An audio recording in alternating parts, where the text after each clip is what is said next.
Hello बच्चों, let's read this question. This question says that which of the following experiments suggest that simplest living organism could not have originated spontaneously from non-living matter? Option 1, larva could appear in decaying organic matter. Option 2, meat was not spoiled when heated and kept sealed in a vessel. Option 3, microbes did not appear in stored meat. Option 4, microbes appeared from unsterilised organic matter. अब अगर इस question के मैं की concept की बात करूं तो इस क्वेश्चन का जो की कॉन्सेप्ट है वो है theory of abiogenesis. Let me write it over here. Key concept is theory of abiogenesis. तो थ्योरी ऑफ एबायोजेनेसिस बोलती क्या है? ए का मतलब होता है विदाउट, बायो का मतलब होता है लिविंग और जेनेसिस का मतलब होता है फॉर्मेशन, राइट। तो थ्योरी ऑफ एबायोजेनेसिस बोलती है कि जो लाइफ है वो बच्चों ओरिजिनेट हुई है, it is originate from non living things, non living things. और थ्योरी ऑफ एबायोजेनेसिस को प्रूव करने के लिए कई लोगों ने एक्सपेरिमेंट भी किए थे, जैसे कि एक रिसर्चर थे जिनका नाम था वैन हेलमोंट। तो इन्होंने क्या करा था, इन्होंने बताया था कि अगर एक डर्टी शर्ट है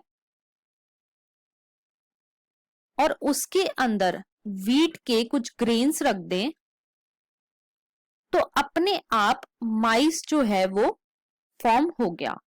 या फिर कई लोगों ने ऐसे भी बताया था कि जो ऑर्गेनिक डिकेइंग मैटर है, ऑर्गेनिक डिकेइंग मैटर है, उसके ऊपर लार्वा की ग्रोथ होना या फिर जो मीट का पीस है उसके ऊपर माइक्रोब्स की ग्रोथ होना, ये भी क्या शो कर रहा है? ये भी ये शो कर रहा है कि जो लाइफ है वो नॉन लिविंग थिंग से ओरिजिनेट हुई है।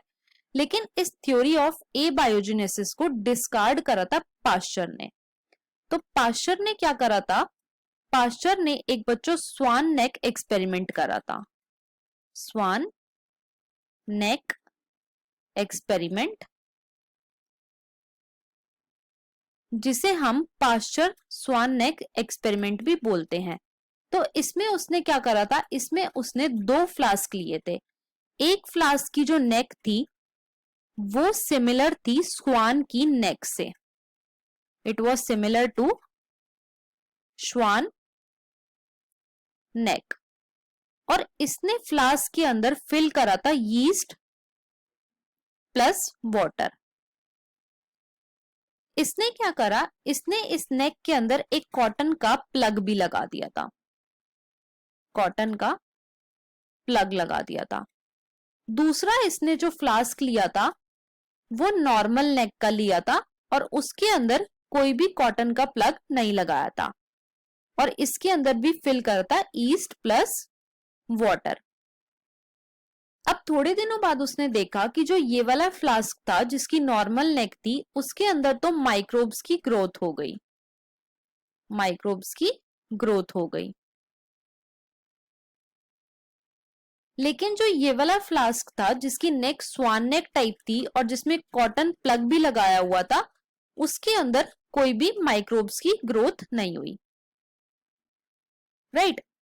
और इससे उसने ये प्रूव कर दिया कि जो लाइफ है वो नॉन लिविंग थिंग से ओरिजिनेट नहीं हुई। अब हम अपने क्वेश्चन को चेक करते हैं। तो ऑप्शन में हमें गिवन है larva could appear in decaying organic matter.